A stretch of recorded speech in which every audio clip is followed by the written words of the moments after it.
محمد ابراہیم بھائی نے سوال کیا ہے، السلام علیکم۔ وعلیکم السلام ورحمۃ اللہ وبرکاتہ۔ قاری صاحب کیا حال ہے؟ طبیعت سے ٹھیک ہے؟ قاری صاحب میرے پاس ایک شاگرد ہے اور میں اپنا کام کرتا ہوں بطور ٹھیکیداری۔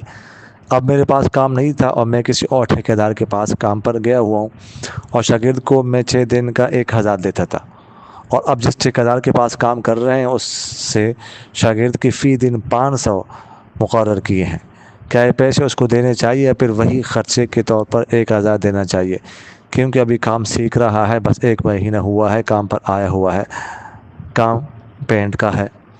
دیکھیے گا، آپ بھی اور آپ کا شاگرد بھی کسی اور کے ساتھ آپ کام کر رہے ہیں، اور آپ نے اس کے ساتھ طے کر دیا ہے اس کا شاگرد کا معاوضہ اس بندے کے ساتھ 500 روپے، تو چونکہ معاوضہ طے ہو چکا ہے اور اس کی طرف سے طے ہے، اس لیے جو اس کے ساتھ طے ہوا ہے معاوضہ 5000 روپے، 500 ایک دن کا، وہی اس کو دینا چاہیے، نہ کہ جو پہلے آپ 1 ہفتے کا جو ہے نا اس کو 1000 دیتے تھے۔